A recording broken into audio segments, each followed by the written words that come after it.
Check out this warning.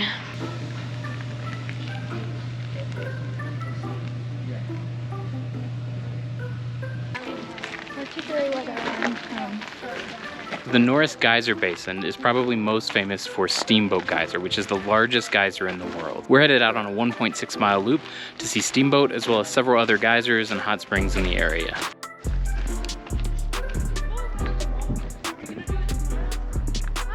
Did you know that Yellowstone sits on a huge volcano that is one of the biggest supervolcanoes in the world?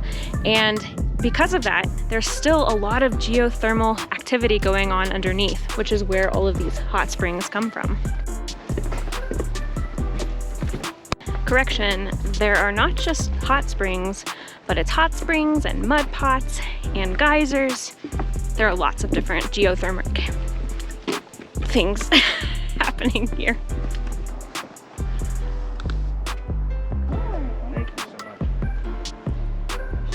This geyser has a major eruption from like anywhere from 3 days to 50 years, and it can go 300 feet in the air.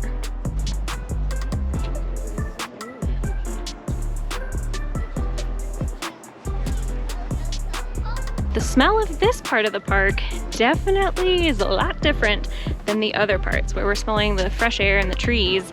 Now we're smelling sulfur from the ground.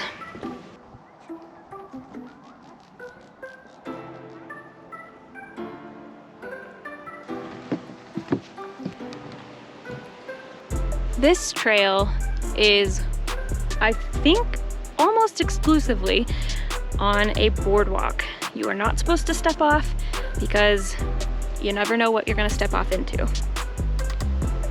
Stay on the boardwalk. Bubble, bubble, toil and trouble. The colors of the different pools are a result of the different minerals and bacteria that are in the water and in the ground, I guess.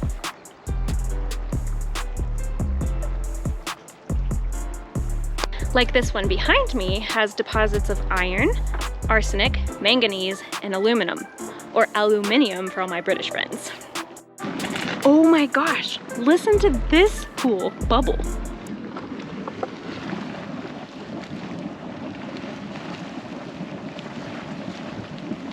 Some of the pools are like boiling, and others are just little trickles of bubbles.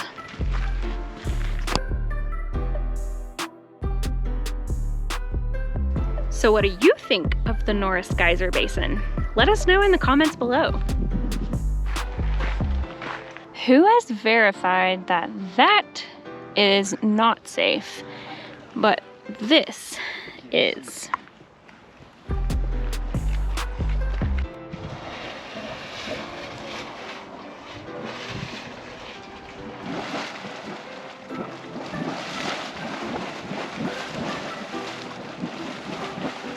Aside from the boardwalk and clearly marked paths and signs, it all feels a bit prehistoric.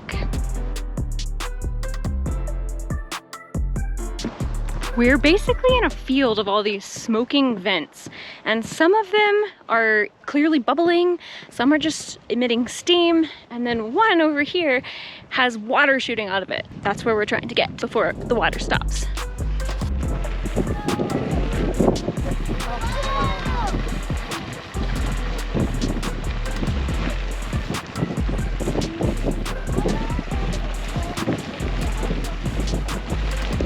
That settles it. I would be totally freaked out if the Steamboat Geyser erupted really high while I'm standing there.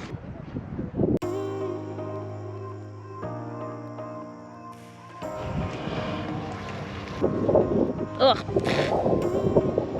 Just got a face full of geyser steam. We did the lower portion of Norris Basin today, and one of the advantages of van life is that you can come back and you don't have to wait for a bathroom, and you're carrying your kitchen with you, so you can do lunch before you finish. For lunch, we are having adult Lunchables, or maybe a charcuterie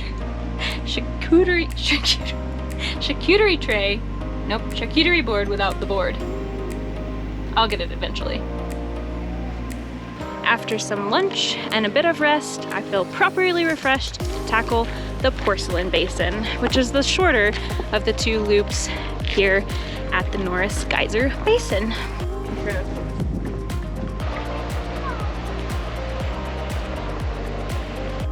Great, I got several there.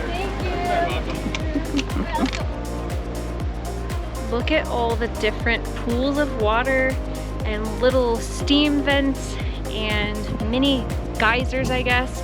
It is beautiful, and I love the different colors. There's like a rusty color and white and blue.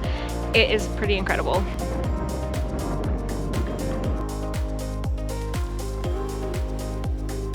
Porcelain Basin gets its name from the rusty colors and the smooth surface of the ground.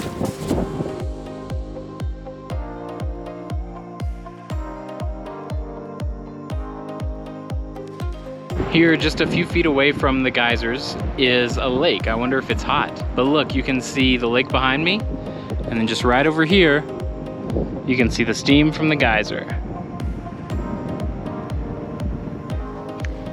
This one almost looks inviting enough to jump in, but you shouldn't do that.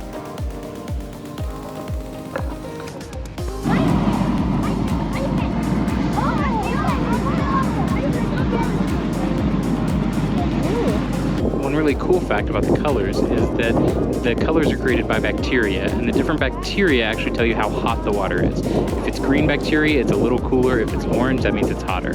Scientists use what they study here to look for similar deposits on Mars, trying to decide if there's life like the life here on Mars. Also, I'm trying to make sure my hat doesn't blow away, because I don't want to be that person whose hat goes into the thermal area. And Ashley's hat doesn't have a cool string like mine.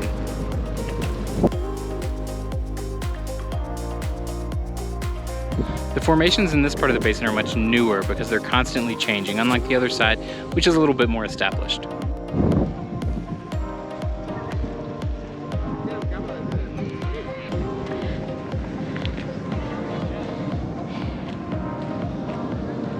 This is an appeal for any of our Earth scientists that watch this channel.